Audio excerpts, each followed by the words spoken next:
Listen, friends, if the Lord is making you wait, then wait. Trust me, he's trying to show you something. Maybe he's trying to show you that you're not ready for what you're asking for.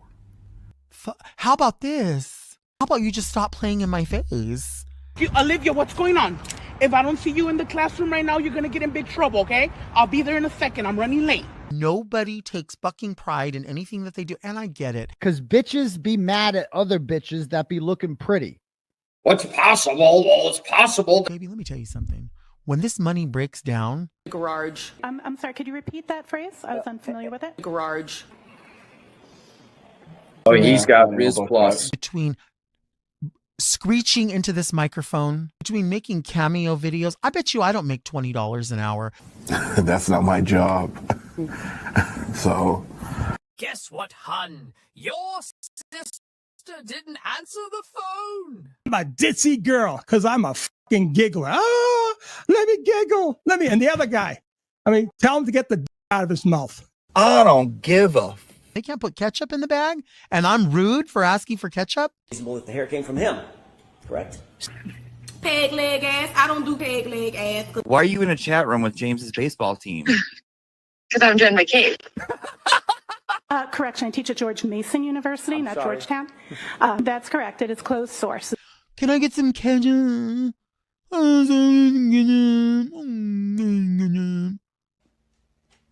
my God, what is that? Oh my God, what is that? My God, what more do you want me to do? Do you want to blow for ketchup? You want me to throw neck for ketchup? Absolutely, yes. That's an open source tool, but thank you. I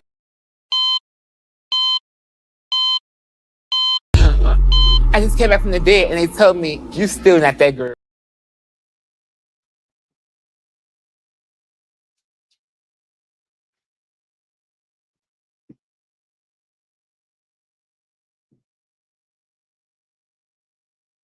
The best. The best. Here. Look at how sick. Little fishies. Look at how sick. There you go, baby. They love them. They friggin' love them. They love them.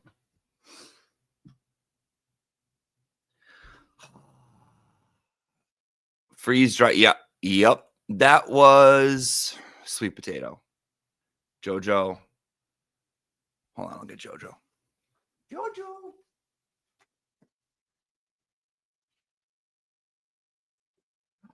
Oh no, see, they're friggin' wild.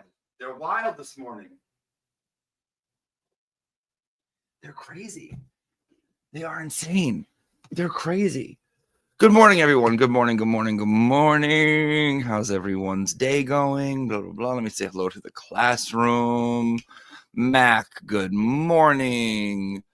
Renee, that was sweet potato. Good morning. Honeybee, good morning. Kim, good morning. Bonnie, good morning. Cheech, good morning. Jan, good morning. Colleen, good morning. Mooches, good morning. Max's mother, good morning. Little White Lie, good morning. Lang, sorry. Thought I said Lang, good morning. Miss Mandy Marie, good morning. Ooh, hold on, got a cough. KY Heather, good morning. Leanne, good morning. What does it say? What does it say? Someone talking shit about my cat? They will throw neck for fishies. They will throw motherfucking neck down for fishies. Good morning. Good morning. Good morning. Good morning. Let me go down. I'm not caught up yet. Good morning. How's everyone doing? How was everyone's weekend? Everyone enjoying themselves? Everyone enjoying themselves? It's Monday, August 4th. Monday, August 4th. And thank the sweet Lord who was nailed to the cross for my sins. Thank God Thank God that Turtle Boy is back. Thank you, Jesus, for laying the smackdown on these hoes. Because Jesus Christ, you guys were annoying while he was gone. Oh my God. Annoying.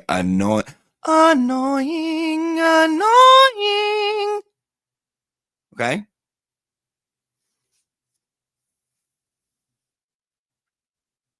Yes, you were. Yes, you were. The worst. KY Heather, it's a sin to say John Barron, ho to confession. Tis not a sin, I don't think, to invoke the name. Tis a sin to go on wild, insane, manic diatribes about the possibilities of who. Okay, so that's just not my students. We're not annoying, no, but others. Today, here's what we're gonna do. Here's a breakdown of today. So we're going to discuss this week. We're gonna go over a couple 2 tree fucking things. Okay, we're gonna catch up on summer reading because we had our wonderful guest here on Friday, Linda. What a gift. What a gift to this world. Did anyone watch the movie?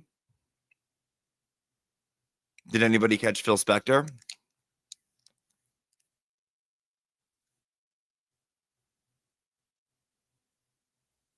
Yeah.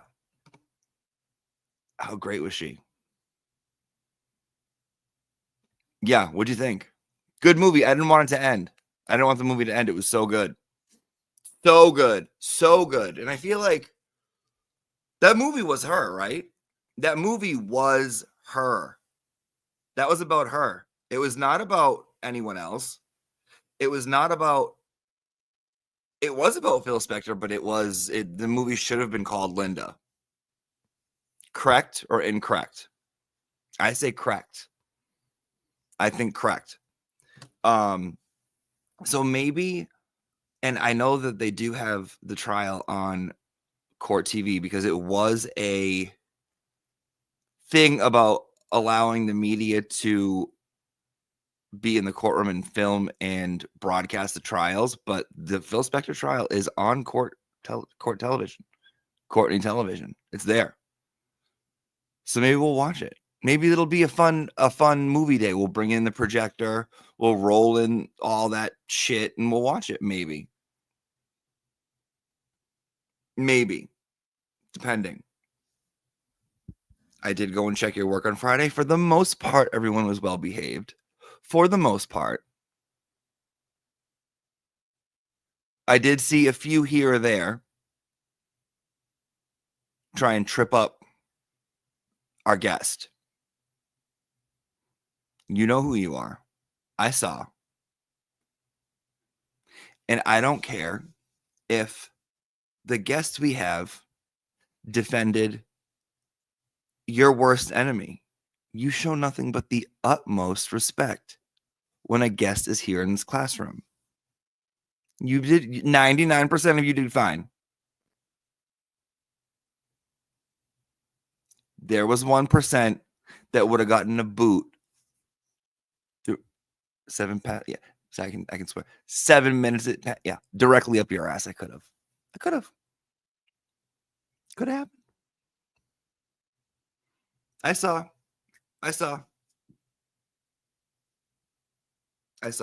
Okay. Speaking of guests, Wednesday we will be having a guest.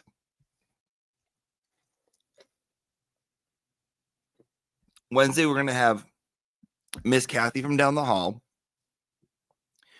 Now, Miss Kathy asked me to go and give her the basic rundown of the Karen Reed trial a little while ago.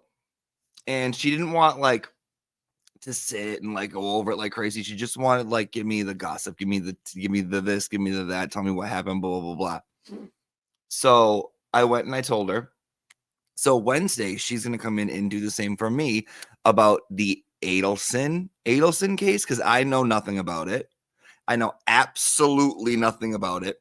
So I texted her and I was like, hey, heifer. And she was like, yeah. And I was like, you know how I taught you about Karen Reed? You know, gave you like the CBS version, the down at the Piggly Wiggly, the smacking the watermelon, getting the gossip version. She said, yes. I said, you want to come do the same thing for me on Wednesday about Adelson? Because I don't know nothing about it. And I'm hearing that I might enjoy it. And she was like, yeah, of course I will. So Wednesday, I don't know nothing. I'm not going to look nothing up. I'm not going to try and figure anything out. Until then, I'm just going to wait. I'm going to get it all from Kathy Wednesday morning. So that's what we'll be doing on Wednesday. So today we're going to go over some reading. And then for the latter half of class, we're going to go through and read. I have 3 prepared. I don't know if we're going to get to 3, but I have some non-Karen Reed articles that Turtle Boy has written that I find interesting and hilarious. 2 of them are gay. 1 of them is about cats. And we're going to read them because we are having a free Turtle Boy fuck 105 years in jail raising funds fundraiser to raise funds with the help from John Barron. This is John Barron won the fundraiser. So that's what we're doing today. So pinned in the chat room, you will see a link, a give, send, go link. Okay. Homie just got back from vacation. Homie came back and said, can you guys act correct? Can you guys shut the fuck up? Can you guys read the fuck lax? Can you guys stop being so dramatic? And I was like, oh, let these whores have it. Let the whores have it. And he let the whores have it. So that's what we're going to do today is we're going to go over some of my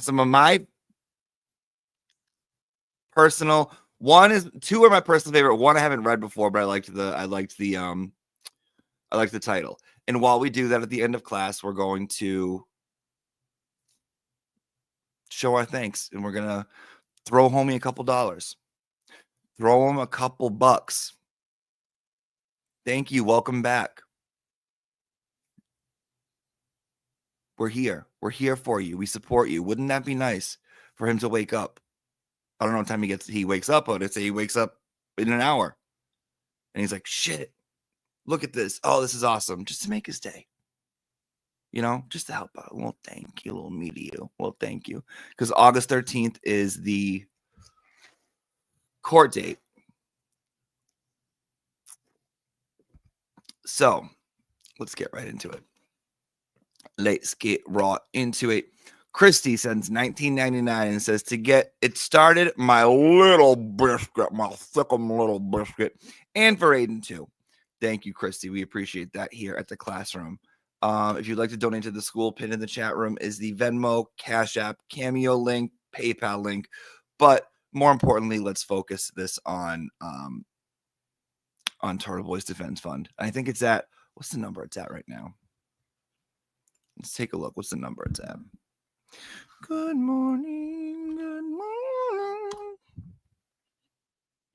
Or at 235,141.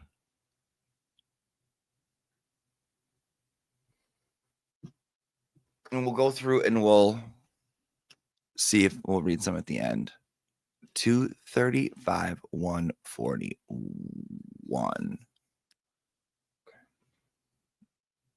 Yeah.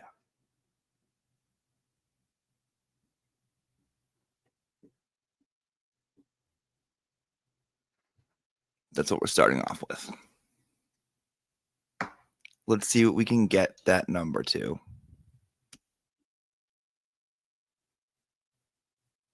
Okay.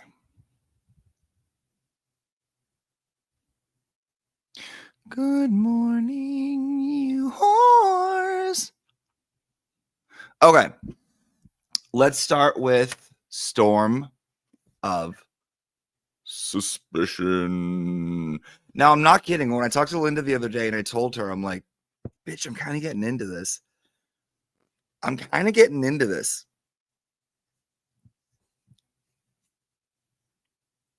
Part 12, reasonable doubt. Remember the one where he was like, I'll buy you a pint and I'll whisper sweet nothings into your ear while you sip a Guinness and my fingers disappear in your pants. Remember he said that to us the last time we were here?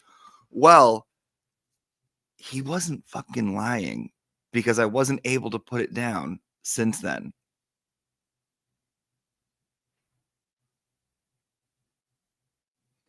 I know, Buffy. I know, but like,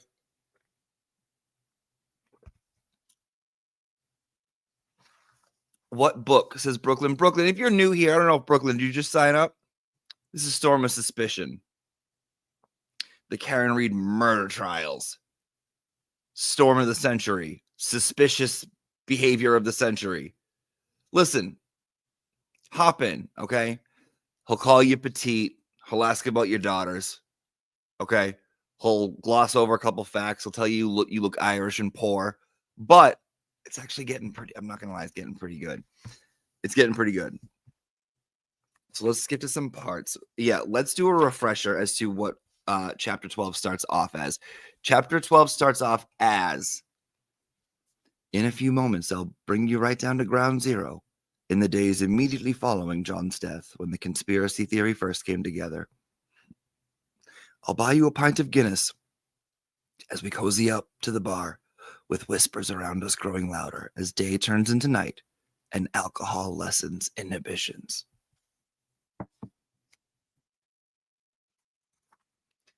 Don't threaten me with a good time. And I knew I was liking it because there was like, my highlighter was getting more and more further apart. Oh, okay. So here he starts talking about, take a listen to this, right? Page 158. Take a listen to this. This is important to note because this is how it is with YouTubers. You work really hard to create the content, learning how to edit video, doing research, trying to master the equipment. But then you discover that it's incredibly difficult to find an audience. The Yellow Cottage Tales wasn't my first channel. I had worked thousands of hours on another channel I set up during the year before, but it didn't draw much of an audience. And this is true for thousands of content creators. See who catches shade here. See who he decides to throw shade at here. Mike Crawford runs a channel called The Young Jerks, and after 10 years, his videos were still only getting a few hundred views. But then he did an episode about Karen Reed, one where he took the conspiracy side, and the views jumped immediately to 7,000. One can only imagine how that feels after 10 years of achieving essentially no audience growth.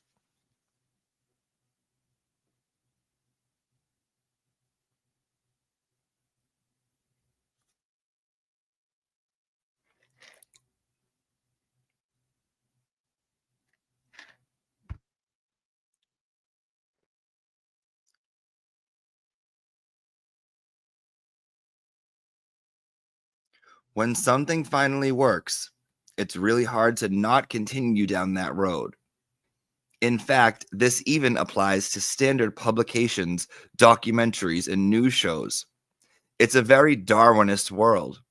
Ratings and numbers mean survival for them, just as views and subscribers do for YouTubers. We'll see more of Mike later, as he and other YouTubers face the same choice I did.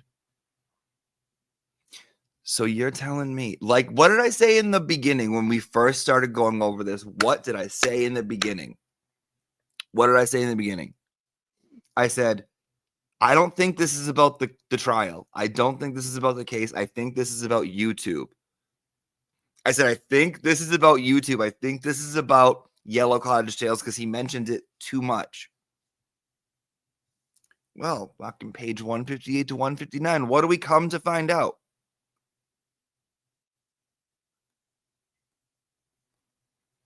Come to find out this is about YouTube. Come to find out. Kimberlina, are you going to throw that book in the fireplace when you're done reading it? No. Why? This book didn't kill John O'Keefe.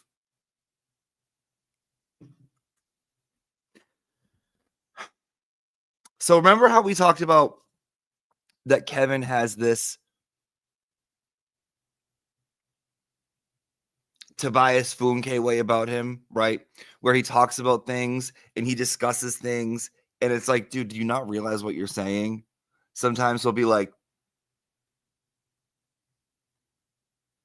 he just says things that he shouldn't say. Because it's like you already have the stigma of being creepy, right? You already kind of have the stigma of being creepy about you. And he says things that it's like, dude, like read the room. Like read the room. Like petite girls and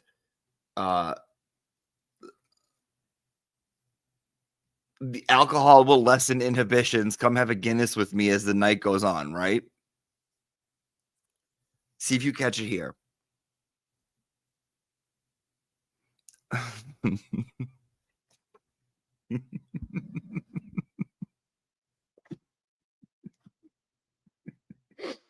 I don't even want to read it. I don't even want to read this.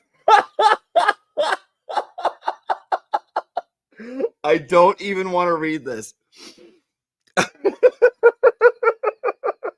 All right.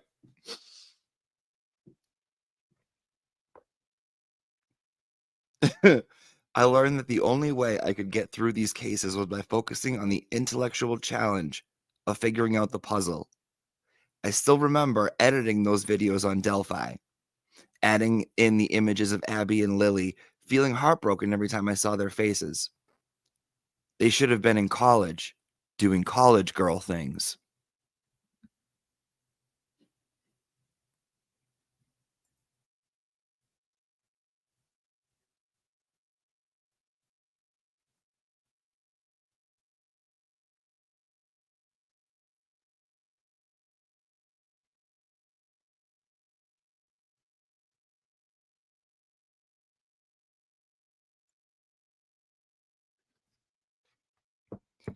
They should have been on Girls Gone Wild, going wild with other girls.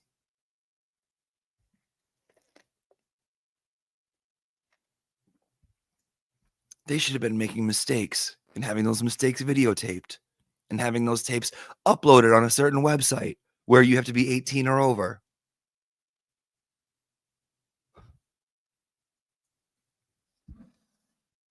Oh, no, he said Libby. I'm sorry. I read Lily. My bad. I read Lily. No, he said Libby. I don't know that case. I don't know anything about the Delphi anything. But and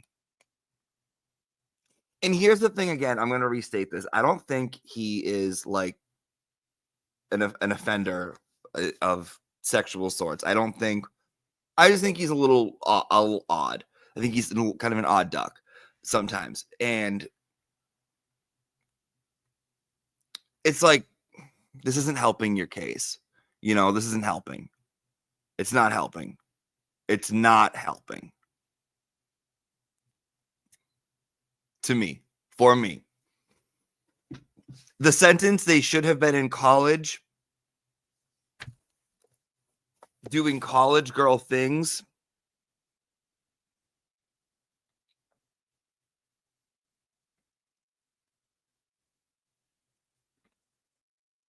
What's college girl things, Kev? You know? What's college girl things? They should have been in college doing college girl things. I'll be in my room doing college girl things. Like I feel like if you Google the term college girl things, like nothing but porn will come up.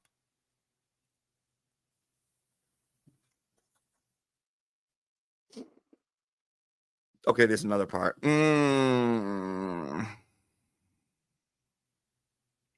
Okay, there's a few more parts. Okay. None of this is rocket science either. Remember, there are no geniuses. And this old bartender is definitely no genius, except at making Long Island iced teas that will leave you crippled. Except I can make a Long Island iced tea that will make you forget the next 8 hours of your life, wake up, and have no clue what happened to you. No clue. None.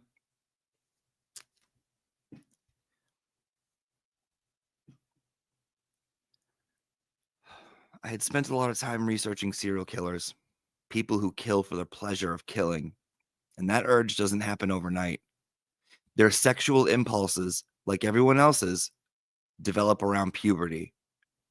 Most serial killers don't begin to act on their urges until their 20s, but whenever they do begin, it starts after many years of fantasies that involve stalking and violent control.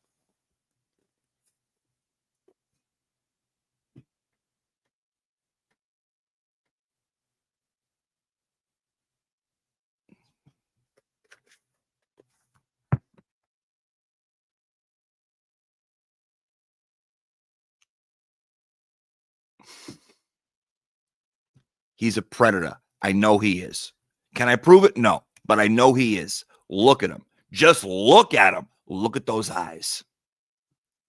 And when the prey doesn't know what's going on, that's when they strike. That's when they fucking strike. And since it's okay, Kevin, for you to lie about me, since it's okay, Kevin,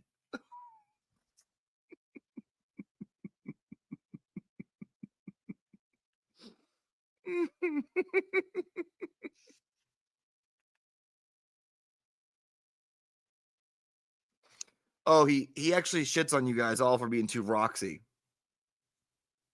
Not without saying, he says it without saying it. He says it without saying it.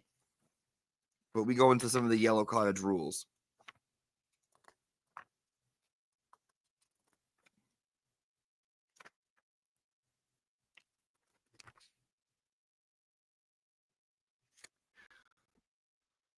This part's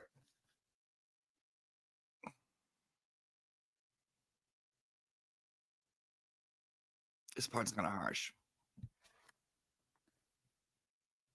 Lieutenant O'Hara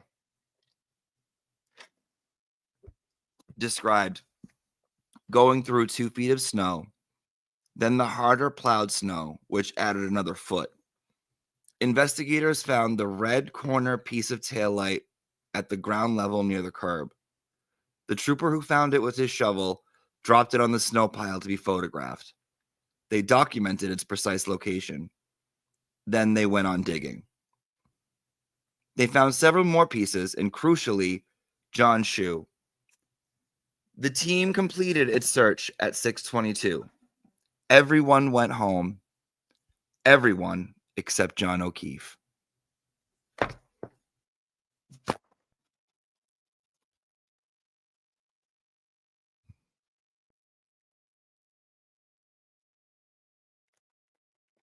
Damn. Damn, Kev. Damn, Kev.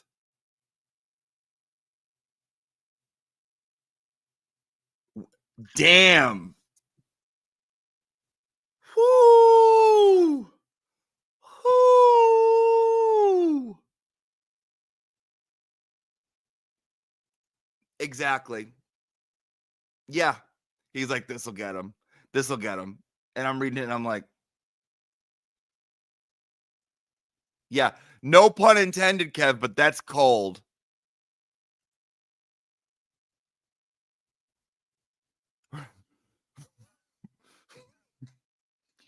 And the gates of heaven opened up. Right. I'm like, damn, he ended a chapter that way.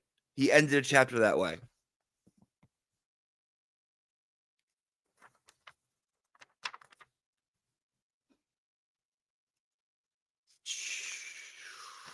Kevy.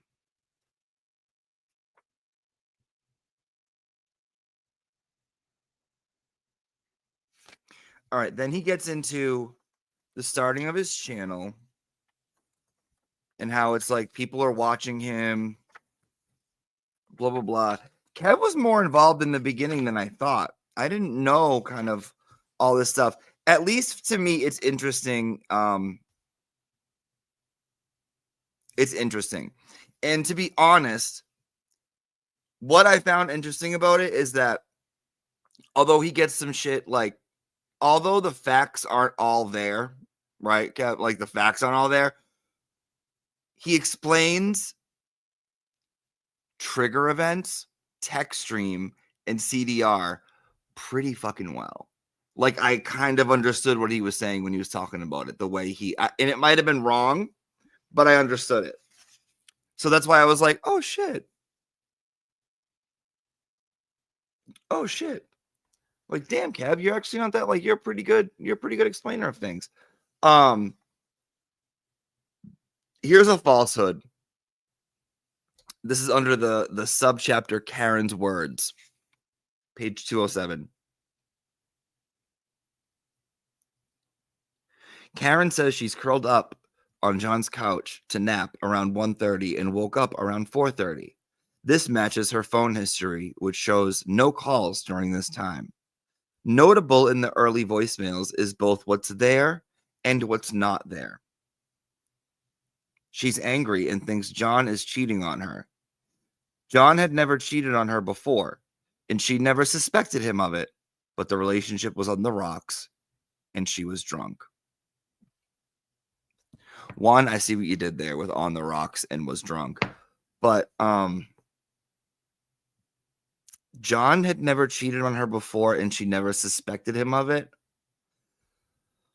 It's not true, Kev.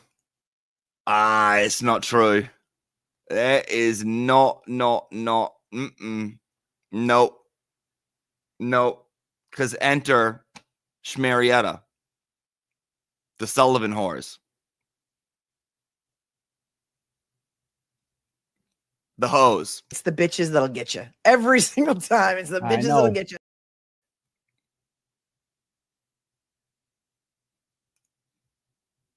Thank you, let freedom ring. Thank you, hon. Thank you, hon. It's like, come on. If you're gonna, like, come on. Come on, Kev. How'd you do it, Kev? How'd you hook him? And then we get to, wait, where's the best part?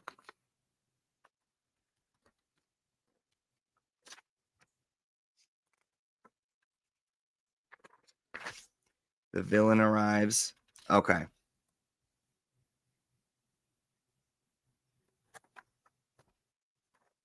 Okay, this is the page we left off on.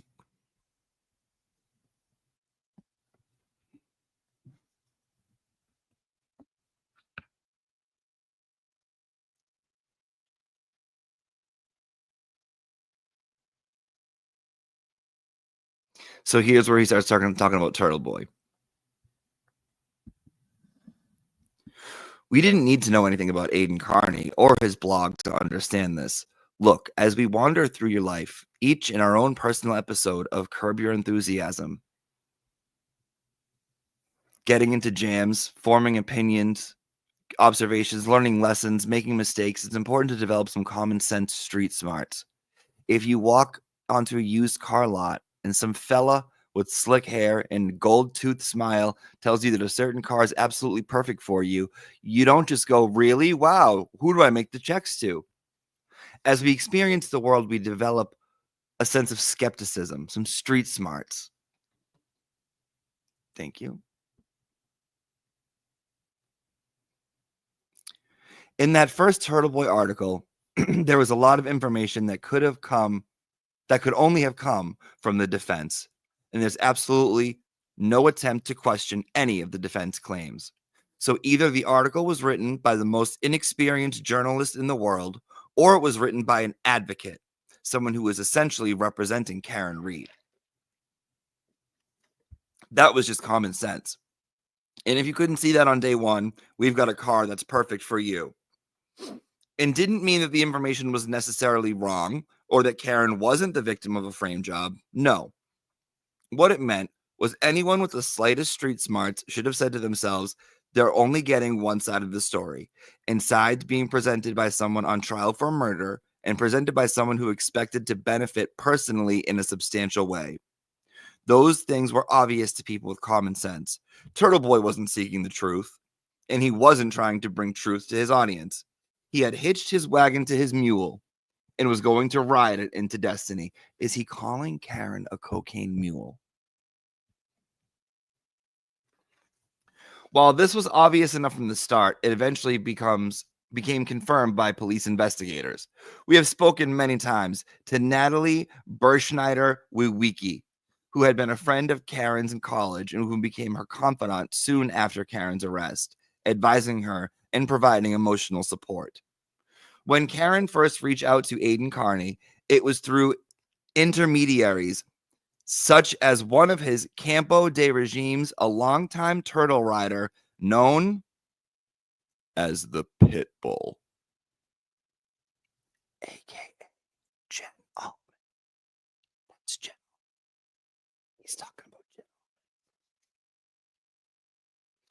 She would be falsely listed as Aiden's lawyer while he was in jail, presumably so prison officials couldn't listen in on his calls with her. I would come to learn how the pit bull functions as one of the turtle's bad lieutenants, digging for dirt on people they want to control, creating fictionalized smear, threatening anyone who disagrees with them, and trying to control news reporters, prosecutors, and police with the threat of social media destruction. It's fairly well organized and pretty self-conscious. They understand how much power the threat of social smear gives them, and indeed, it's really the only source of their power. Aiden would continue uttering his barely disguised threats of mob destruction from jail, using his capos to put his word out on the blog.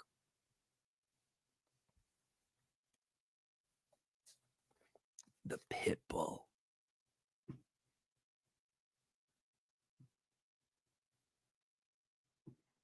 I'm like, Jen, hon, you made it. You made it in the book. Jen, hon, you made it. We're more than halfway through.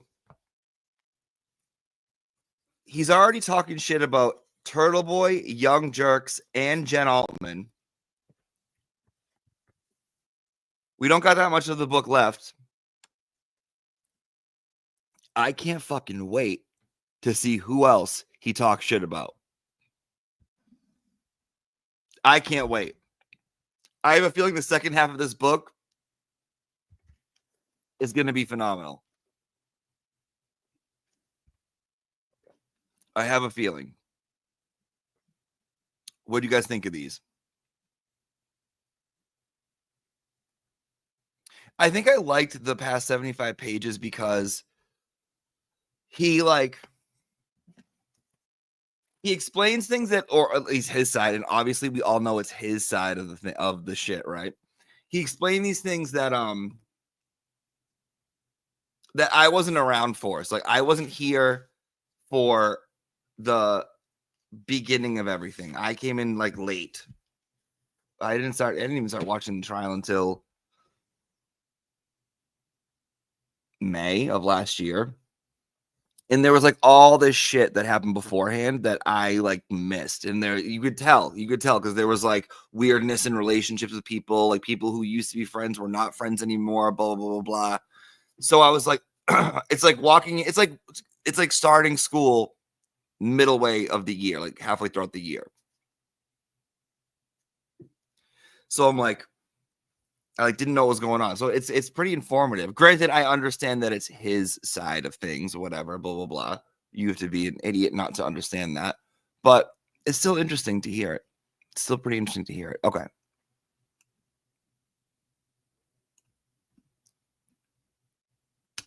I'm behind. I rented Phil Spector this weekend. Tell me you loved it. Tell me you fucking loved it. Tell me how badass is Linda? How badass is Linda? Like,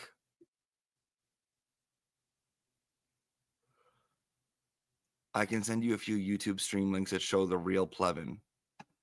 Leah, I'm not like taking his hand in marriage and pronouncing him like the world's craziest, best, most like phenomenal person. You can send him. I'll watch whatever. But like, you know.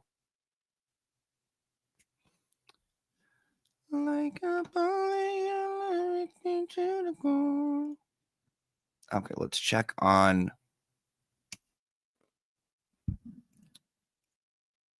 rented. Yeah, we went down to we went down to Blockbuster and rented it. No, you go on YouTube and you can rent it on YouTube. You can rent it on YouTube. You type it in, Phil Spector. Can't you just get HBO Max? Yes, you can, hon. However, in the year 2025, there are a multitude of ways where you can enjoy media, a whole plethora. Go figure. You can go on Netflix and see shit. You can go on YouTube and watch things.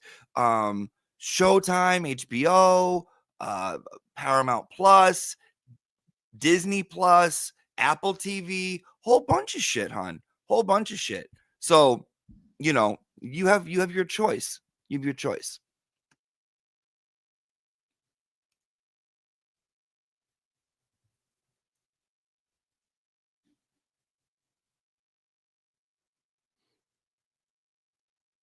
Like a bullet, your love make me go. Okay. Becky sent a donation, said from room 203. Chewbacca's mother sent a donation and said free Turtle Boy. USVI Eileen sent a donation and said $5 for Turtle Daddy. I think I might be in love with Teacher. That is disturbing. Anonymous Giver says Genie Emerald, keep up the good fight. Aiden, room 203. Anonymous Giver says free Turtle Boy for free speech. Batsy sends a donation and says sending love from room 203, free Turtle Boy. Anonymous Giver says you rock, Aiden, we love you. An anonymous giver sends a heart. Perfect from room 203. Beautiful, beautiful. Keep it up. Love it. Love it, love it, love it. All right, let's get to the latter half and we will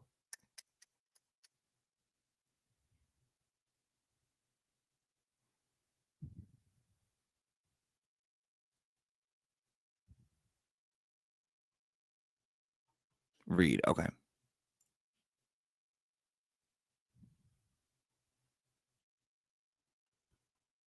Now, I'm going to read to you guys one of my favorite ever to ever exist articles.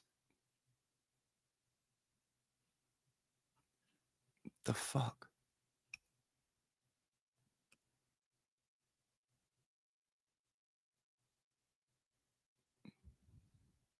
I'm screaming murderer. How could you murder us?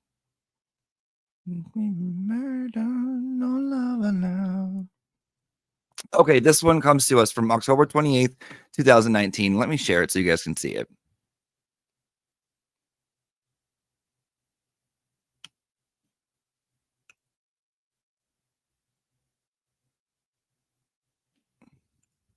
I'd throw neck for some ice cream right now. Or just throw neck. Or just throw neck just to throw neck. You know?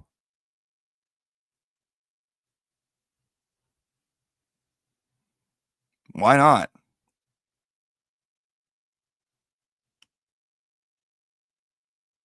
You want me to throw neck for ketchup?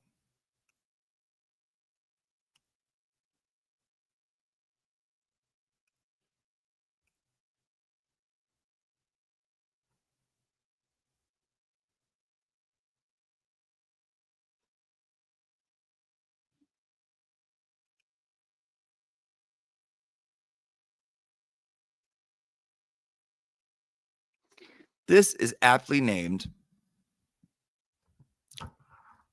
RIP per Cat Cafe, the greatest litter box dumpster fire story ever told.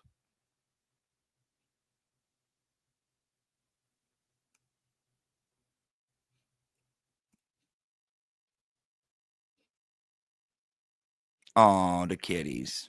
Oh, the kitty.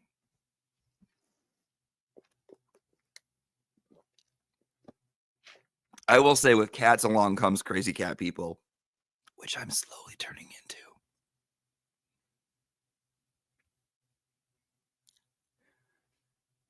Ladies and gentlemen, can you believe it's been 2 years since I first blogged about the Purr Cat Cafe? It was honestly the most time-consuming yet satisfying blog series I've ever published on Turtle Boy Sports, and I've had some doozies. Tomorrow, we will bring you an update on what appears to be the official end of this saga. But before that, I wanted to have the entire 4-part series in one place, which is why I published this really, really, really long blog. If you started riding the turtle after October 2017 and haven't read this one, it's probably the most referenced blog we've ever published, so catch up on so you don't miss out on the inside jokes. Meow, meow, purr. Purr! Purr. I need all my money on a purr. Oh, you guys don't even know what that is. I've never showed you that before. Maybe we'll watch that someday. Maybe today if we have time. Maybe today. Okay. Let's get started. This is hysterical. Part 1.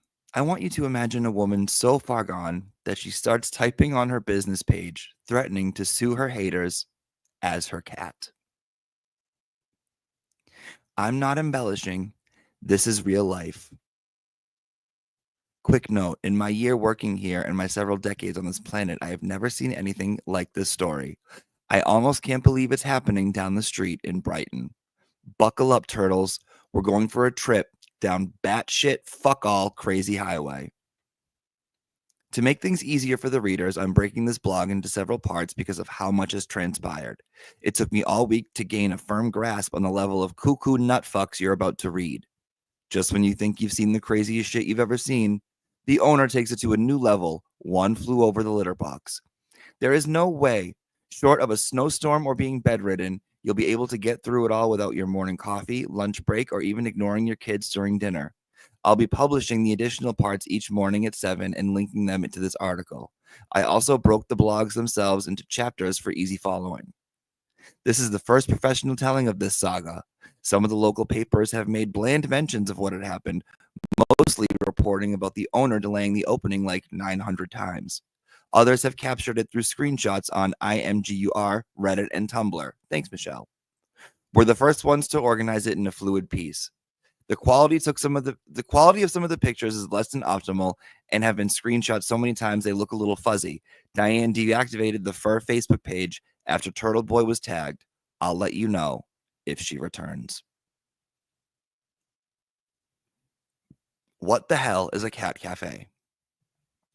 Now, before I get to the good part, I should probably explain the type of business this story is centered around. I found myself confused when people started sending it in because I had never heard of the concept.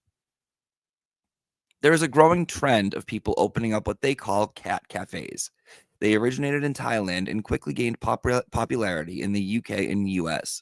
The idea is to find a storefront, fill it with comfortable places to sit, have a cup of coffee, possibly a muffin, and play with adoptable cats. You can pay an hourly fee, and that is how business is supposed to generate revenue. The cats, from what I'm told, are usually provided through a partnership with local rescues and are typically all up for adoption. It's supposed to give people a nice place to hang while introducing the cats to prospective families. It requires the business and rescues to work together as the business can't adopt out the cats to families.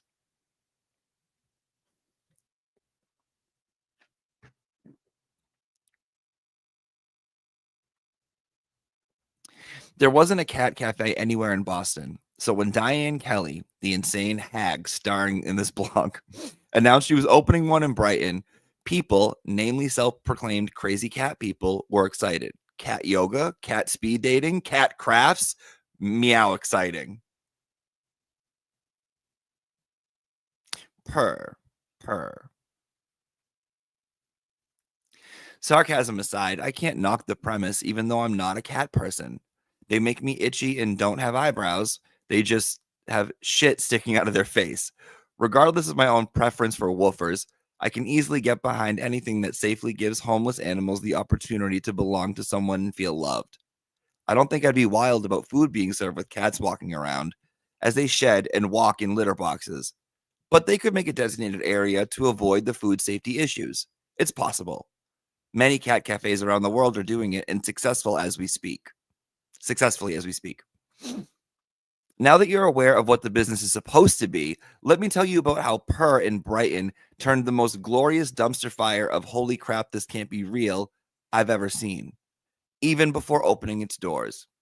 How to fail before you even begin.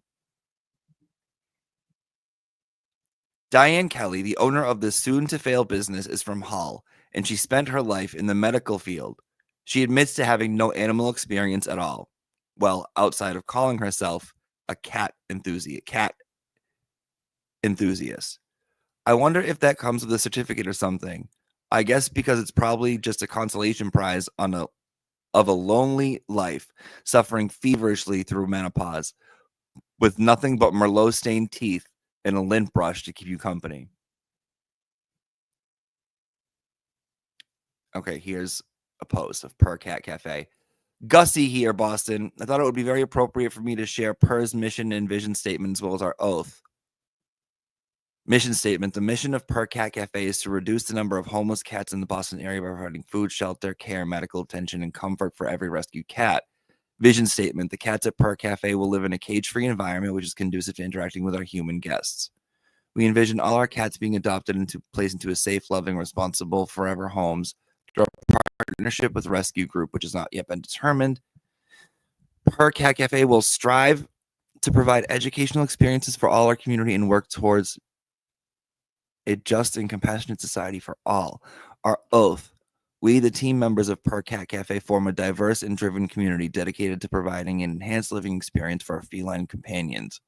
We believe that through community engagement and disbelief in a shared ideal, we can provide both a safe haven for homeless cats as well as an educational opportunity for the local community. And accomplishing our organized mission during our vision is realized.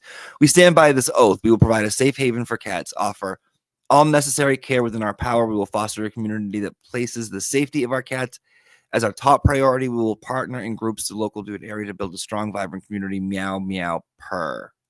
Oh, look, a cat can type. Okay. So as you guys know, I took in cats. I mean, I'm allergic to cats, but I found one in the morning. I found Josephine, and then Josephine found me, and then Sweet Potato came in. And the woman who took care of these cats kind of like educated me just by me watching her on how important it is to like know what the fuck you're doing around animals, right? To like really know what the fuck you're doing and like to be able to like give to them and care for them and trust and all this other shit, like vital. And you can't just kind of throw shit around like that. All right, let's keep going. Let's dive into this bitch.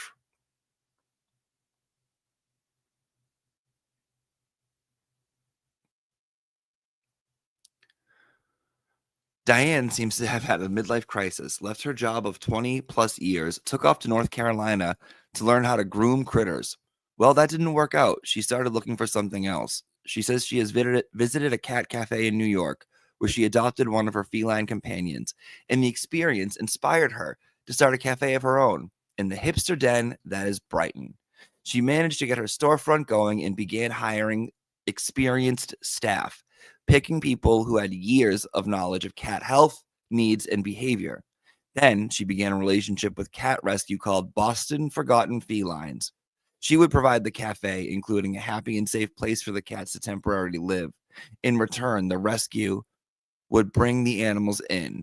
Purr started a partnership with Aristocat Designs, a luxury cat furniture company, to provide scratch towers and other fun structures for the fur pals. Okay, that's cool. Okay, that's kind of cool. You know who actually introduced me to this article was Danny After Dark. She interviewed me one time. She's like, we became close. She's a YouTuber. And she has like, she works at a cat rescue animal place. As far as Diane's plan for food and beverages be served, well, unlike every other cat cafe on the planet, she said she didn't have one. Her webpage stated at least beverages such as tea and coffee would be offered. Instead, she claimed to make partnerships with surrounding restaurants with the idea the staff would order your food for you or some shit and have it delivered. Yes, I'm aware of how poorly thought out and fucking awkward that is. Please remind yourself we aren't dealing with the same person with business experience here. There was supposed to be 2 parts of the cat cafe. The storefront, which served customers and allowed them to interact with cats, and the basement. That was meant to be a cozy environment for the animals to hide if they've had enough of people.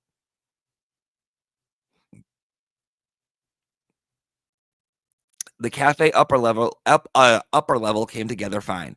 I mean, sure, it looked like a Claire's storefront from the 90s puked it up with enough hot pink and tiger patterns to make Gwen Stefani in her no doubt days wince, but at least it happened.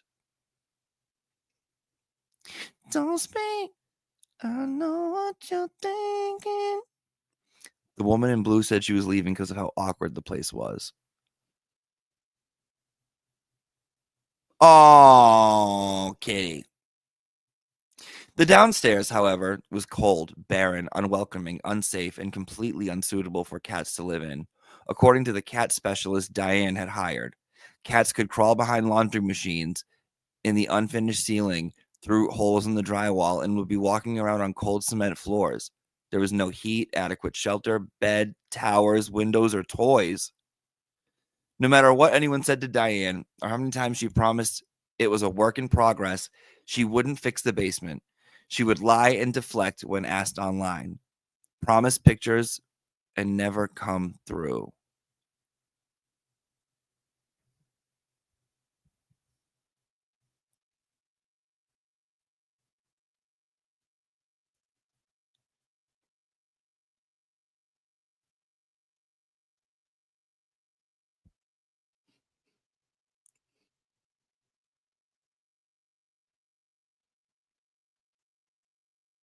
I'm staring at Sweet Potato right now. Staring.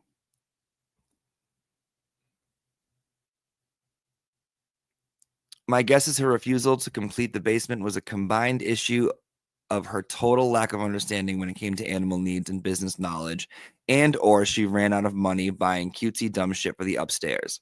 It's my belief this is why she, even though she's not a nonprofit, started a GoFundMe for Indiegogo campaign for $40K. Basically, she needed everything under the sun to open the business, from employee wages to cat food, litter to cash registers, and she wanted everyone else to pay for it. I should also mention that she actually enlisted the help of volunteers, as in paid them nothing. Even though she was a for-profit business, she preyed upon people's desire to help cats for her own greed. I don't want to watch it.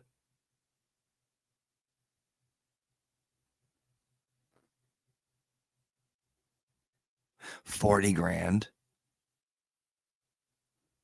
Don't worry, you'll get a sticker and free admission to a business that will probably never open as a thank you for donating. Mind you, the campaign's only garnered a little over $8K, and that was before the contributors began demanding refunds from the crowdfunding site for their donations. Seems they didn't like the buzz on the street and never got their promised items for donating. Diane even began an Ask Me Anything site to answer questions about the Indiegogo campaign in the cafe, but once the hard questions started coming in, she locked it.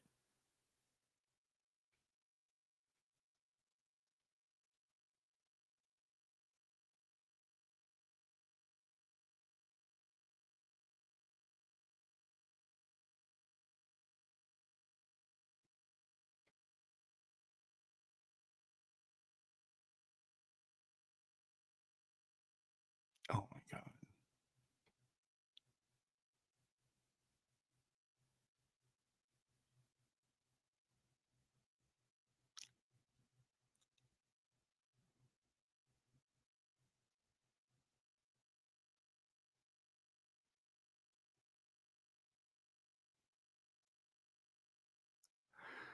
So much for full disclosure. Just give her your money and keep your mouth shut. The negativity is negative. Oh, the humanity. Meow, meow, WTF, purr. Diane would post these exciting pictures of the cafe in progress, saying they were going to open soon. Each time she would give a date for the big opening. She'd cancel it and push back even further. Even when she would post an open house, people would show up and the place would be dark. She never even notified people of her canceling. You can imagine how well that went over.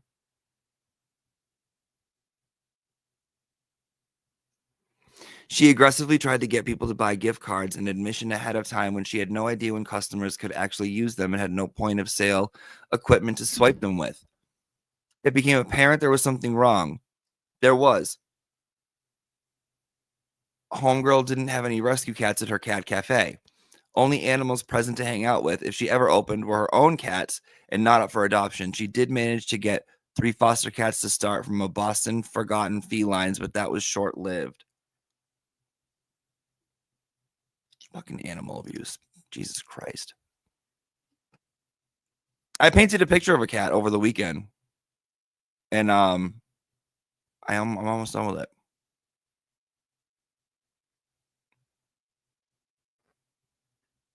Cute. When folks from the rescue saw the basement, they were dropping off the rescue cats. When they were dropping off the rescue cats, they were appalled. Until the basement was habitable, there was no way they would give her more. Without the cats, her cafe was nothing more than a barren, pink nightmare. Diane grew angry and frustrated. The rescue wasn't coughing up animals for her. Why would they when she wasn't fulfilling her end of the deal? Diane didn't seem to understand the responsibilities of a rescue or welfare of the animals as they should be, and not to make sure Diane's bismuth-colored abomination was filled to the brim with homeless critters. BFF couldn't, in all good conscience, leave more cats with her. Then this displeased Diane, who her cats refer to as the crazy human when they are updating the company's social media page, and she or the cats begin to post about being bullied and blaming her failures on everyone else. Most people, even a typical domesticated feline with the magic ability to type, would do this in private. Not Diane, and clearly not her cats. Because Diane wasn't getting what she wanted, she allegedly told Boston's forgotten felines to fuck off several times, complained about them being unreliable, broke their partnership, and decided to go with another shelter. This was despite warnings from her staff about this being a huge mistake. Once she did, BFF came and confiscated the 3 cats they had left with Per. The rescue professionally remained quiet as to why they broke ties. Diane's brilliant idea was to trash them all over social media. Regardless of Diane's obnoxious deflections, her website and Indiegogo claimed she was still partnered with BFF. This pissed people off since the false information was one of the reasons people donated to the campaign. There was no way the cafe could be a success if it didn't have cats. Cats, lies, and videotape. Diane's lack of professionalism caused people to question what the hell was going on. Truth versus lies. Her responses became more and more, well, Jesus, I don't even have a word for it. Unprofessionally frantic, completely and totally psychotic, breakish, immaturely manic. Take your pick. It seemed to many people that she was drinking a box or 5 of wine before jumping on social media. Little did we know that things were far more unhinged than we originally thought. Diane's most recent general manager, Kathleen Grace, who quit on August 18th, had enough of watching the cat enthusiast bullshit her way through, making people think the cafe was geared towards success, opening soon, and safely swimming in cats. Kathleen, who is still owed upwards of $2,000 in unpaid wages, is the reason we know the true story of everything you just read. She made a damning statement that Diane tried to delete. Needless to say, all hell broke loose.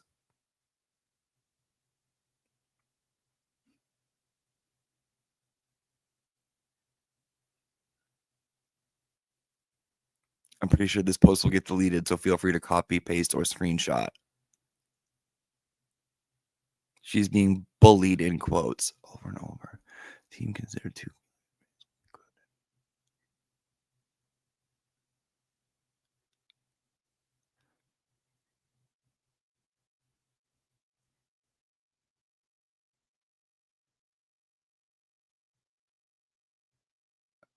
Jesus. Facebook is so wild. Like, every time I go and check my regular, like, normal Facebook and, like, read some shit, people just going off about their divorce and who they hate. And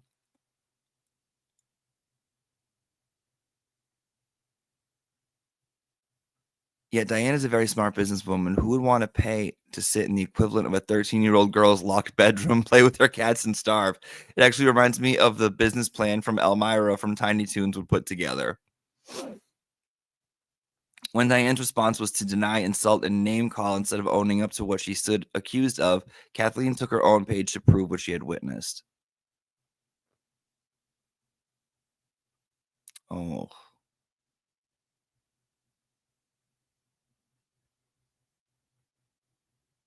Kathleen clearly had enough of the shit. Diane continued to deflect all the accusations, going as far as to delete legitimate questions, stating that she would only speak to the media over the phone or answer any questions.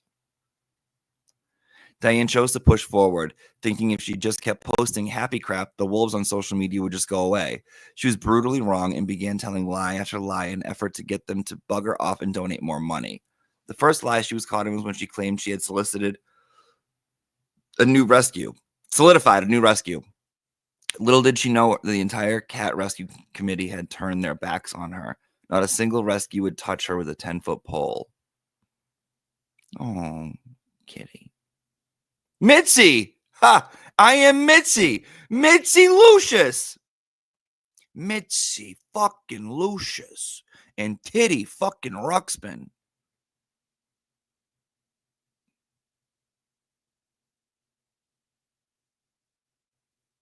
Cute.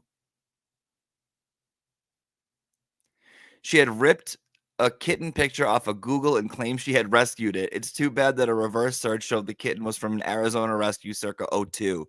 Can we just take a second and acknowledge how absolutely bonkers that is? Who does that?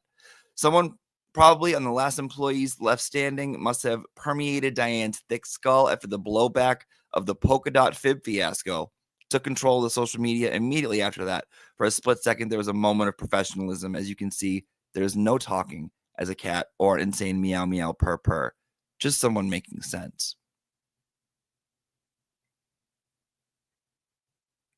Oh my God.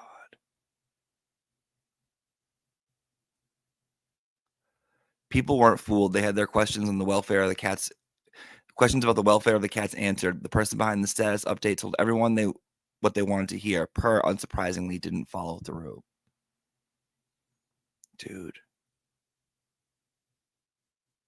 Then, after what I'd like to imagine was a fight at the death to control the Facebook page, with Diane swinging a pink fuzzy machete, screaming meow meow purr, as she rubbed catnip on her snatch and beat her fists on her bare chest, the professional being who had given so many people hope things were going back on track was done. Gussie, Diane's cat, had regained control of Purr's social media and came back with a furry, pissed off vengeance.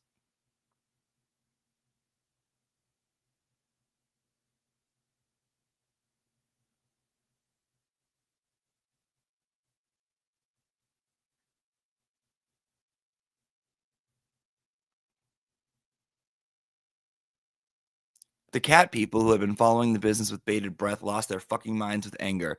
BFF is registered with the Commonwealth because Diane was looking for any way out of taking responsibility for her own demise. By sacrificing the welfare of animals for profit, she tried to throw a legitimate rescue under the bus with an enormous lie. Oh my mother fucking God.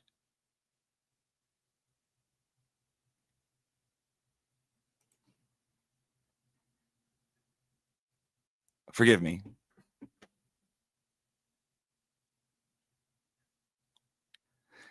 See, this is the greatest thing about tbdailynews.com is that there are years and years and years of articles like this that just like give you the inside dirt and scoop about people. This is TMZ if TMZ actually did what they claimed to do.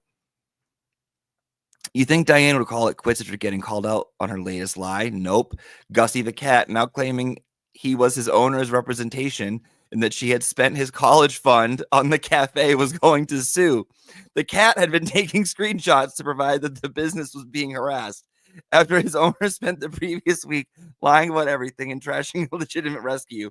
I meow kid you, meow fucking not purr.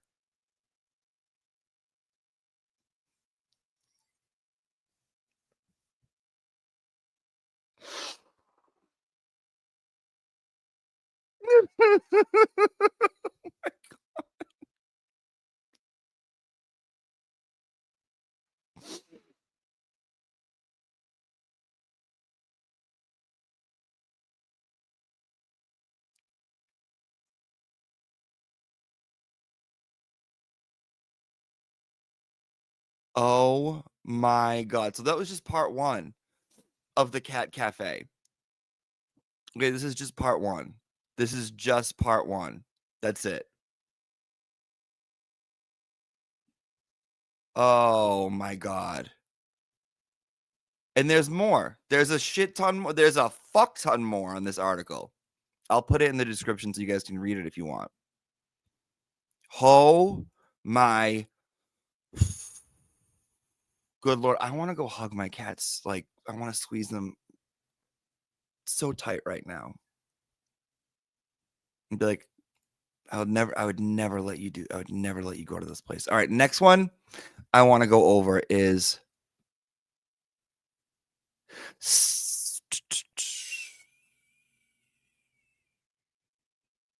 oh, it's about the gays.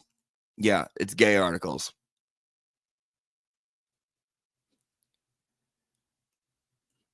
It's about the gays. It's problematic gays. Because I know you guys like to think all gays are good. That's simply not true, Cheryl. That's just simply not true. There are some problematic ass ones out there. Let me grab this one. It's about Worcester. Yeah.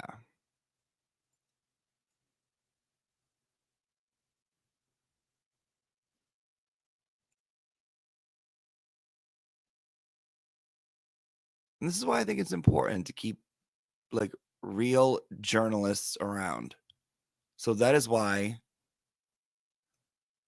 the fundraiser is in the chat room. Go throw them a couple dollars and say thank you. Mind you, give me 3 minutes. I gotta pee and I gotta feed my cats actually now that I'm like fuck. Thinking about like being a good cat parent. I'm like, they're meowing over here. I haven't fed them. Thanks, John Barron. Fucking John Barron. Fucking John Barron. Motherfucker. All right. Give me 2 minutes. I'll be right back. Maybe 3. Well, someone's got to break the ice, and it might as well be me. I mean, I'm used to being a hostess. It's part of my husband's work, and it's always difficult when a group of new friends meet together for the first time to get acquainted. So I'm perfectly prepared to start the ball rolling. I mean, I have absolutely no idea what we're doing here, or what I'm doing here, or what this place is about, but I am determined to enjoy myself, and I'm very intrigued, and oh my, this soup's delicious, isn't it? You say you are used to being a hostess as part of your husband's work? Yes, it's an integral part of your life when you are the wife of a... Oh, but then I forgot. We're not supposed to say who we really are. Though, heavens to Betsy, I don't know why. Don't you? I know who you are. Aren't you going to tell us? How do you know who I am? I work in Washington, too. Washington? So you're a politician's wife? Yes, I am. Hold it right there. This is the concierge, sir. I knew it was you. I could smell you getting off the elevator. You was here last night, too, wasn't you? Yes, sir. I was. You was here, and you was smooching with my brother. I'm afraid you're mistaken, sir. Don't give me that. You've been smooching with everybody. Snuffy, Al, Leo, Little Mo with the gimpy leg, Cheeks, Bony Bob, Cliff. No. It's a lie. I could go on forever, baby. I'm terribly sorry, sir, but I'm afraid you're mistaken. We're looking for a young man. All right. I believe you. But my Tommy gun don't. Get down on your knees and tell me you love me. On your knees?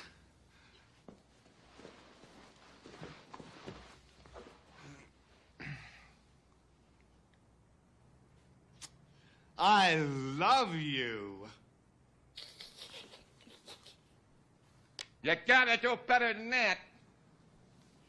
I love you.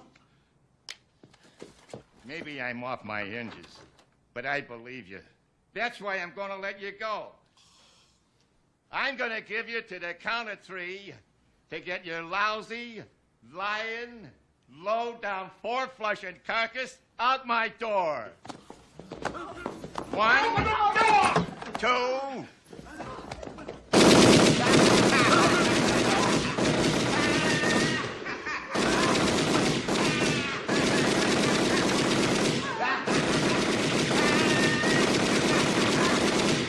3. Merry Christmas, you filthy animal. What would you want to say to Gemma? Pretty much, I will let Gemma know that she is a fat cunt, and the shoes that she gave me were not something that I would particularly buy for myself. They were old maiden type of shoes, and she said that those shoes were meant to be worn on a beautiful woman. So if that's the case, she should have put them back on the rack, and she should never even purchase them because she was unqualified to own those shoes if that's the case. And I think Gemma is just a disgrace. She's a disgrace to humanity, and she's a disgrace to women who are actually beautiful and classy, and she just doesn't have the vernacular that she thinks she possesses. Somebody lied to her several times and told her that she was fly, hot, and sexy and beautiful, and she's nothing like that. She's nothing of the sort. Tune-ups, oil changes, brake relining, engine rebuilds, rebuild some trannies, rear end. Okay. But does being an ex-mechanic necessarily qualify you as being an expert on tire marks? No. Thank you. Goodbye. Sit down and stay there until you're told to leave. Your Honor, Ms. Vito's expertise is in general automotive knowledge. It is in this area that her testimony will be applicable. Now, if Mr. Trotter wishes to voir dire a witness as to the extent of her expertise in this area, I'm sure he's gonna be more than satisfied. Okay. All right. Now, Ms. Vito, being an expert on general automotive knowledge, can you tell me what would the correct ignition timing be on a 1955 Bel Air Chevrolet with a 327 cubic inch engine and a 4-barrel carburetor? It's a bullshit question. Does that mean that you can't answer it? It's a bullshit question. It's impossible to answer. Impossible because you don't know the answer. Nobody could answer that question. Your Honor, I move to disqualify Ms. Vito as an expert witness. Can you answer the question? No. It is a trick question. Why is it a trick question? Watch this. Because Chevy didn't make a 327 in 55. The 327 didn't come out till 62. And it wasn't offered in the Bel Air with the 4-barrel carb till 64. However, in 1964, the correct ignition timing would be 4 degrees before top dead center. Well,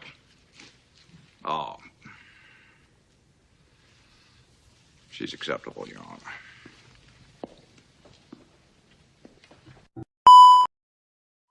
No further questions.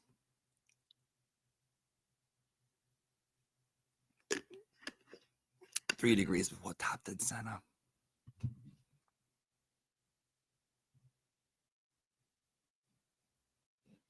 Okay, let me get the article. Blah, blah, blah.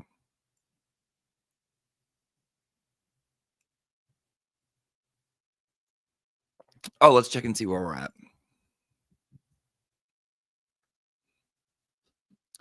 Two, 3, 5, 4, 4, 1.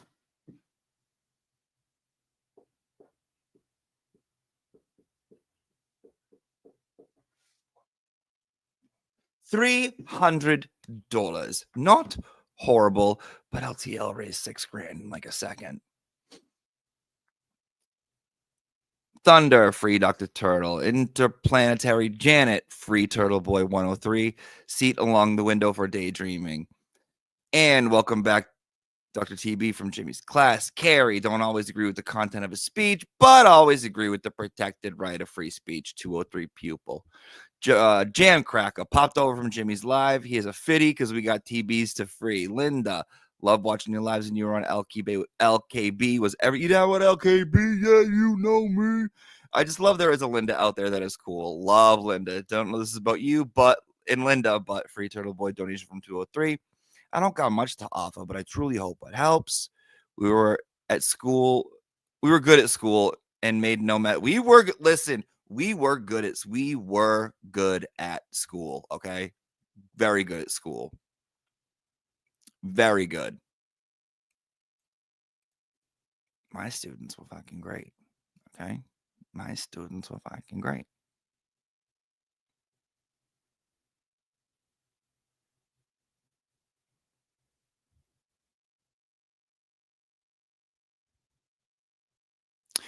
Oh, thank you. That's right, Altman. I totally fucking forgot. Maybe we'll continue this for another day this week too. I can't do Wednesday, but maybe tomorrow we'll do this as well. So, the Turtle Boy book. It is I Am Turtle Boy. Forget the full title. Hold on.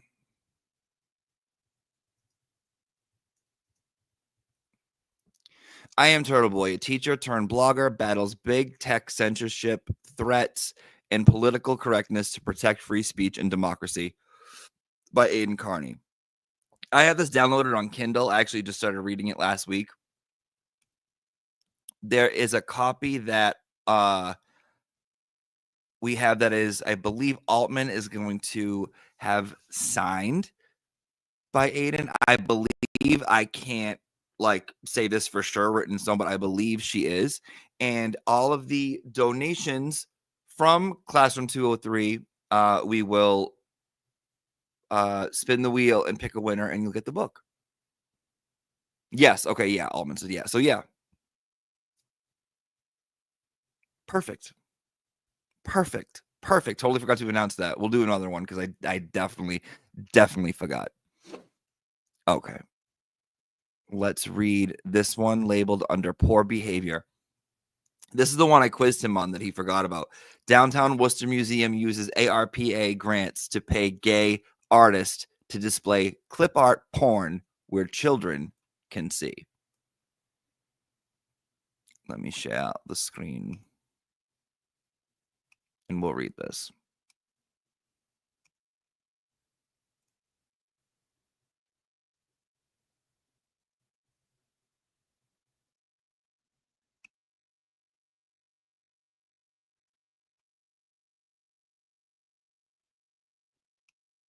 Okay.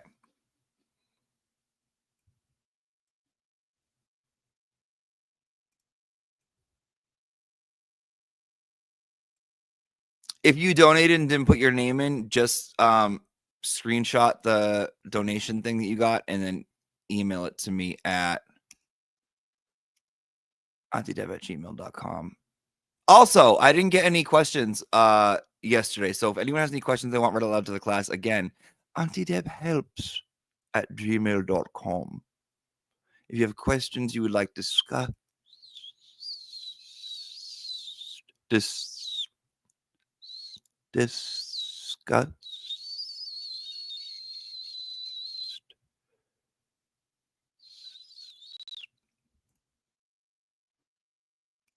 okay.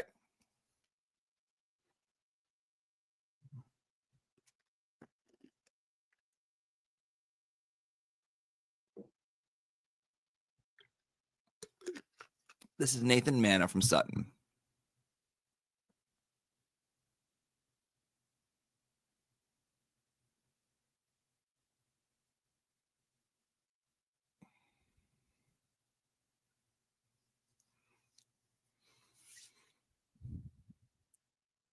Oh, making us look bad.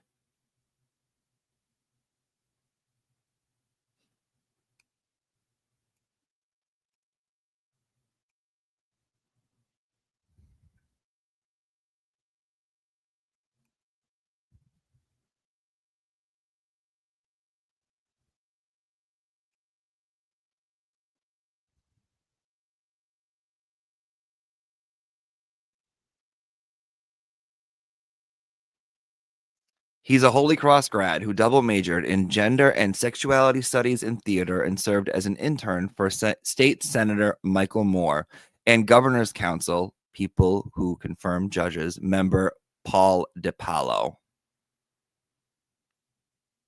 In other words, he wasted a lot of money on a worthless degree, and the only way he can make a living is by using identity politics to establish political connections. Nathan's entire identity revolves around him reminding you that he's gay and he fancies himself an artist. However, almost every piece of art he produces consists of him posing naked clip art pictures of men, often in the act of fellatio, juxtaposed with images of Jesus or other religious symbols in order to create shock value.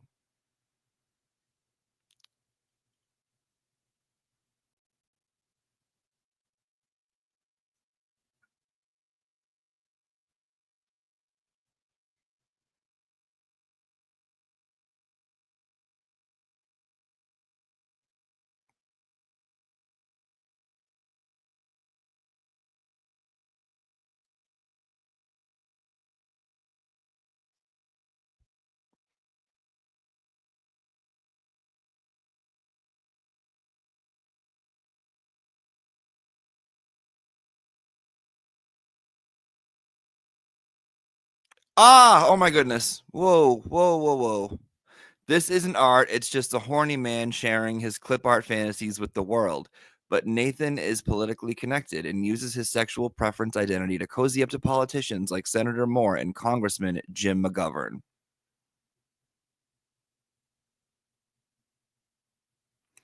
Obviously, he is active in Democratic politics, which makes him useful to people like McGovern. Jesus. Basically, everything he does revolves around the narrative that he grew up in a conservative town. Sutton voted for Biden exactly by one vote, and was the constant victim of homophobia, despite coming of age in an era where folks like him are celebrated like no other special interest group in American history. This is true.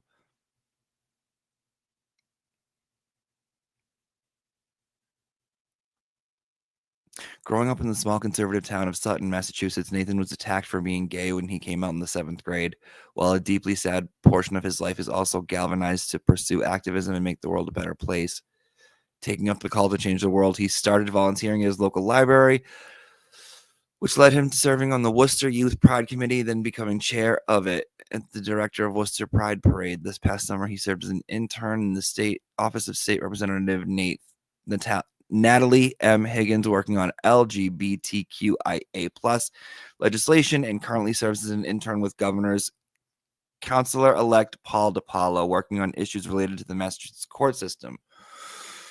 While this work is important and he loves it, he feels his artistic work is the true key to creating social change, and he uses his art to do so. He was featured in an interview with Worcester Magazine in 2020 about the struggles of being gay during COVID. The biggest theme I'm dealing with right now is the dichotomy of intimacy and loneliness exacerbated by COVID-19. If you're dating someone or you're in a committed relationship, COVID restrictions may not have impacted you as much because you live with your partner. But if you are not dating anyone and all support systems like gay bars are shut down, where do you find a sense of community or someone to spend time with? Millions of people lost their businesses. People didn't get to have funerals for their dead relatives. And our kids missed 2 years of school. But they had it easy in comparison to Nathan Manna because he couldn't go to gay bars.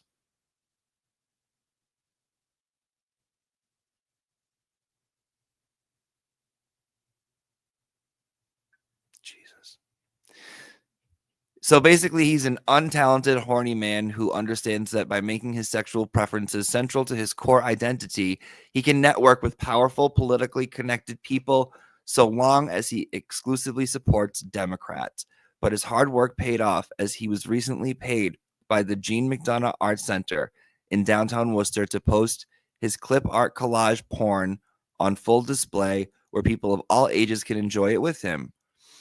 I had to blur out the pictures because there's so many graphic images of erect penises penetrating all sorts of male cavities, along with pictures of Nathan naked, pleasuring himself to his own art. I didn't read this full thing. I wanted to do it together as a family. I wasn't fucking ready for this. I wasn't ready for this. I was not ready for this. It stands for intersex and asexual. I was not ready for this. Okay. Let's take this deep dive together as a class. I only read the first part and I was like, this is a fun one. Because I like to join in. I like to join in. All right. Okay. Let's do this. Jesus Christ.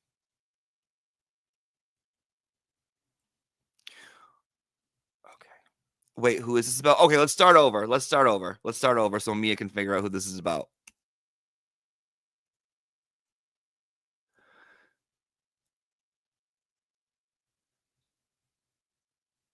Whoa. Oh my good Lord.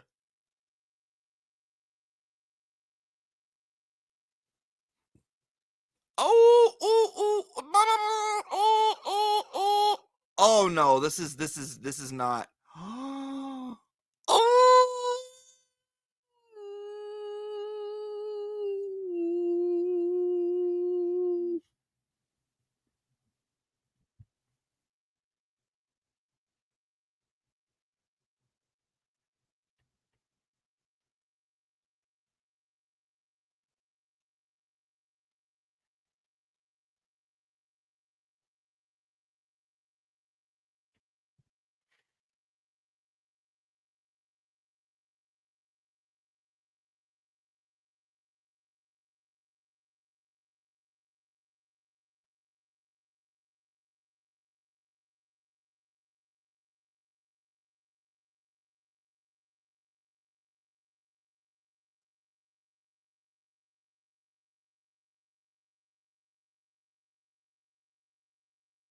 I don't even want to scroll down. I don't even want to scroll down. I don't even want to scroll down. I don't even want to scroll down. I don't even want to scroll down. I don't want to. I don't want to. Oh my God.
He had to blur it out on an Instagram post, but it's okay to display in a public museum where children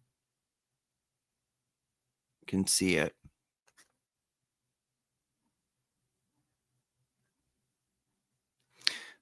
The grand opening was attended by Senator Moore, Congressman McGovern, Worcester Mayor Joe Petty, and was paid for with publicly funded grants from the Worcester Art Council, the National Endowment for the Arts, and the American Rescue Plan Act of 2021. Oh, ick. Ick.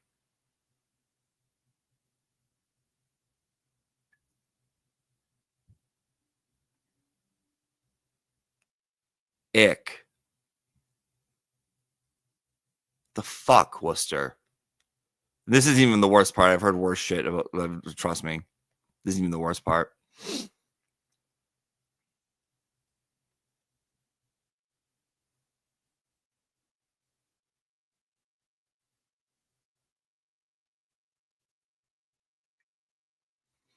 COVID was such an emergency that we had to use taxpayer money to make sure Nathan Manna got paid to make gay clip art porn and display it in museums. While he was at Holy Cross, Nathan further established his political credentials by becoming the chair of Worcester Youth Pride.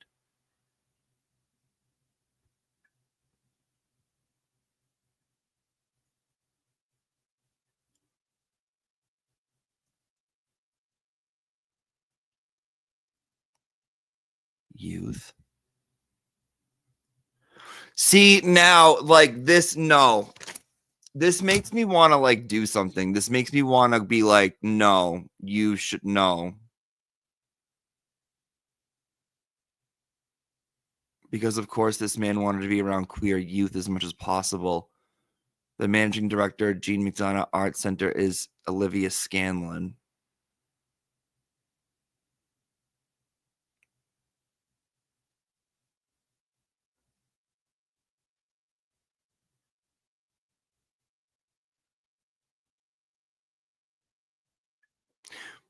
Brenda's beaver needs a barber. As long as people like her are running our cultural institutions, untalented folks like Nathan Manna will always be able to make a living posting gay clip art porn in museums. The ironic part is that if Nathan Manna were just a straight guy looking to post pictures of himself beating it to guy-girl porn, he'd be looked at as a sexual deviant. No one would ever pay him for his work. But because he's part of a marginalized group, he'll never go hungry again.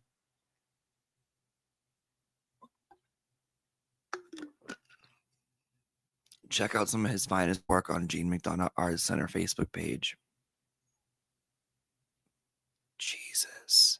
So this is the book, by the way. If you donate to the Turtle Boys Defense Fund, we'll give away. Signed.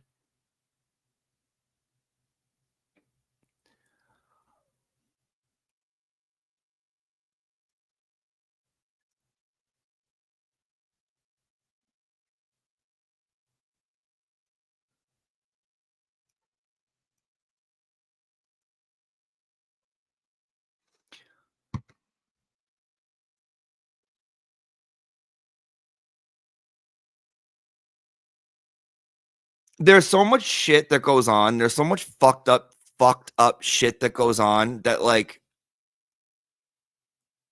no one would have ever reported this story. Nobody would have ever told this story. No one would have ever had the courage to let people know what the fuck was going on with their money, with their system, with anything, right? Like, that's why people like Turtle Boy are important. Like, this is fucking gross. And that's not even the worst one. Like, that's the thing. So, ick. Please say good morning to Mr. MeatTube. Let's hope the puppies and kitties behave today, says Tons of Fun 911. Thank you, Tons. Thank you, Tons. Wildly Long Claw says, new student here from a wildly different time zone. I scream and laugh, especially when you teach Plevin's masterpiece. It does not disturb my husband's cold, dead sleep. I was in a cold, dead Canton lawn sleep. Boston cop, Canton lawn, dead. Sleep dead, dead cold. Meatball Morrissey, Sketty Stain. I feel like we're in a very real class in Massachusetts now. I'm frightened. Thank you, Meatball. Jesus Christopher.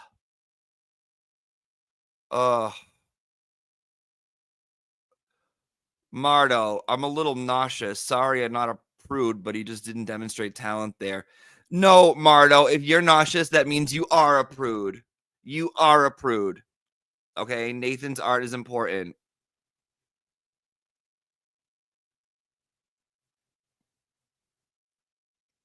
Christ. Scary. Becky sent 5 this morning and said good morning on Venmo, and wanted to say thank you, Becky, and I hope you have a good morning as well. Also, there's another one too. Catherine said 20 and said, for the Luminescence best duo, thank you for the laughs, Jimmy. You are such a bright light. Thank you, Catherine. And there was one more. Lori sent 5 on Cash App. Thank you, Lori. I got that. Okay. So hope everyone had a good class today. Hope everyone has a nice morning to start your week off. Be kind to each other. Be good. Remember, Wednesday, we're going to have Miss Kathy here. So I need everyone on their best behavior. Miss Kathy is going to teach me as much as she can about the Adelson case. Again, I know fucking absolutely nothing that's going on with it. Nothing at all. Nothing at all. I will put the link to these articles in the description, along with the link to the defense fund for Turtle Boy. Also, if you guys have any questions you would like read out loud, life advice, problems, or just feel like fucking saying something, Auntie Deb helps at gmail.com. Let's see what our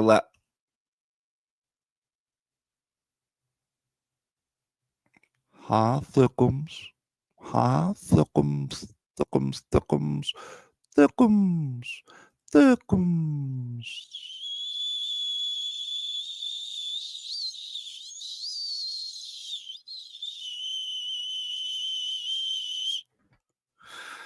Let's see what we're ending it on.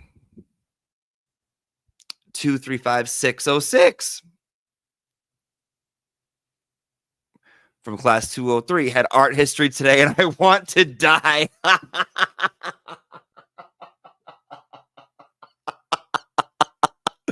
Jimmy's class free the turtle donation from summer school 203 turtles to free.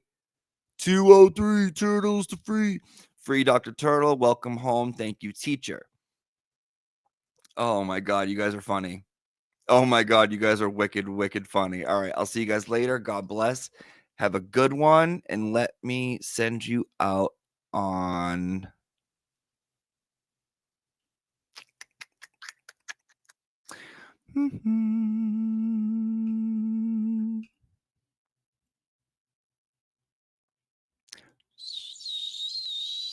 see ya. In my pocket for you. Oh. All right.